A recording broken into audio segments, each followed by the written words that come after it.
ibinyamakuru byose bitegerezwa gufatwa ku rugero rumwe n'urwego sense byongeye ngo ibinyamakuru bya leta bitegerezwa guha ijambo abantu bose bidakumiriye nayo amaradiyo yafatiwe ibihano nka BBC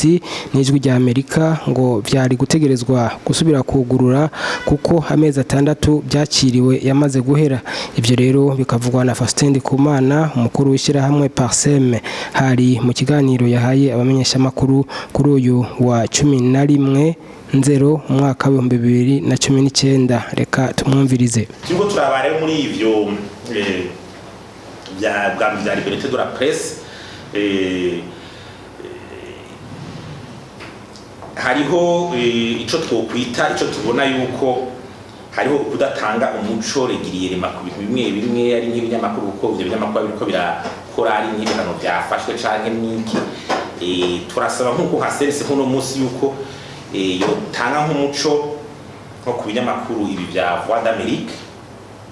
na BBC kuko twarumvise baravuga ati babihaye ibihano by'amezi 6 burya rero ufashe igihano ukavuga na delegifise ico gihano kirahera kuko naronumva twumvise bari barayifatiye igihe ibihano biheze birahera hadutse izindi ngorane kumbure zigukundi mugabo igihano tuzi ko bavuze ko ari ico amezi 6 yuvuze rero igihano umwanya kimara kirahera izindi ngwane zijera ucusigura izindi mu gihe ziba zihari naho nyine kuko ahandi ucumenga ati umuntu acagirira ati ko twazi reka turindire kandi biri mu menyesha makuru navyo bitanga vy'informa abarundi hariho n'ikibazo c'amaradiyo amwe yugagwa na cyane ikibazo ca radio bonesha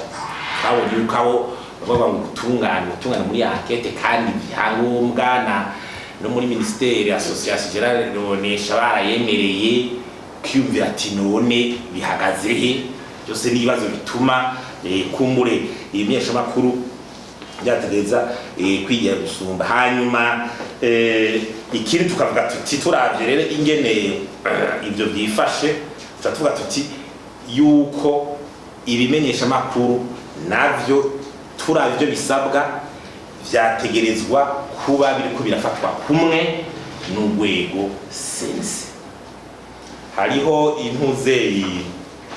itegeko ngaha anyirije no kumenyesha makuru naryo nyene byabirivuga ico bita droit de réponse. Droit de réponse ukuvuga yuko ikimenyesha makuru kiriko kiragirisha cyane n'ibi bita ama émission ibiganiro ucishisha kugatumira abantu bategeza gutumirwa mu butandukanye bwabo. Iyo rero hariho umuntu yatumwe canke niki yatumiwe uwundi aragira droit de réponse kuri iyo droit de réponse kuri iyo medium nyene na cane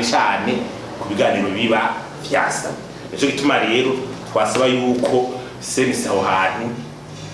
ifasha kugira ico kijanye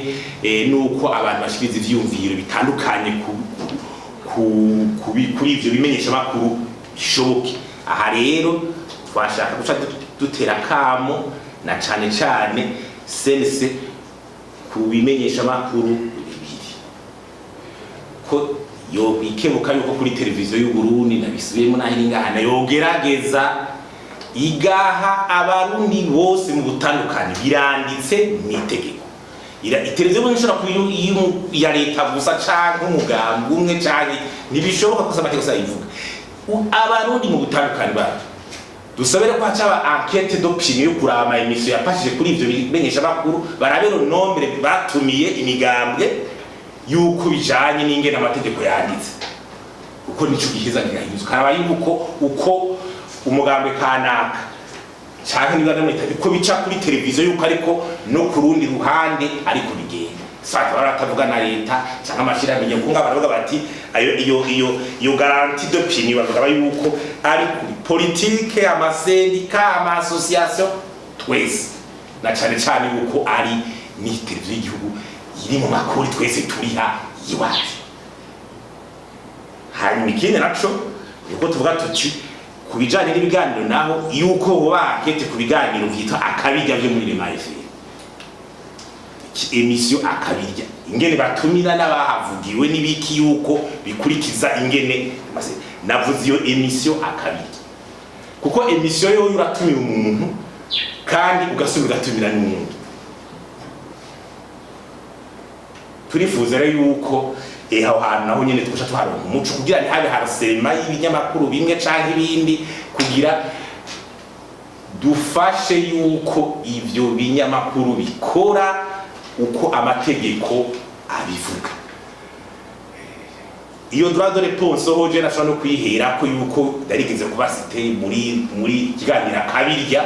cyo nyine ndibwira radio ya ifindi kutamba droit de réponse nuba mwambwira ngo ideni ngo n'umugabo biragenda na wapi ideni do deni rero nawe arashobora kuri subiza turadore nyirwe siniwe ndababona mandiki kete mugabo je naramubwiye ni mpa droit de réponse ko bamvuze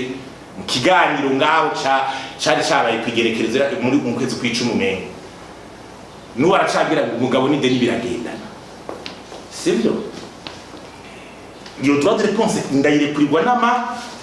n'amategeko article 68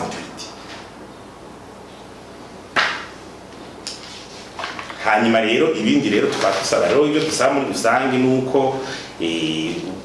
urwego CNC kugira promotion de liberté des médias ugafasha bakarako atarwa yuko sukwamo agakosa kumbure kabaye ari harselema y'ibinyamakuru kumengo ngo vyama mu bwoba hanyuma ikindi tukasaba yuko gufata rero ibimenyesha makuru kumwe uko amategeko abivuga mu Burundi ungorane turayifise yuko ari abantu bashobora kumva bati amategeko yanditse kumbure jewe nta gihugu bishobora gutera imbere nta gihugu gikira amategeko atariko arafata bose hanyuma ikindi nuko dusaba abo muri leta nabo redevabilité accès à l'information gutanga inkuru bagashikiza kuvyo bakijwe kuko nukuri je nabisubiramwo hama imico twara dushaka gutegura agapfa ibimenyesha ko bitubwira ngo twarabuze ngo muri leta ngo twarabuze abo muri leta sidiko nabesha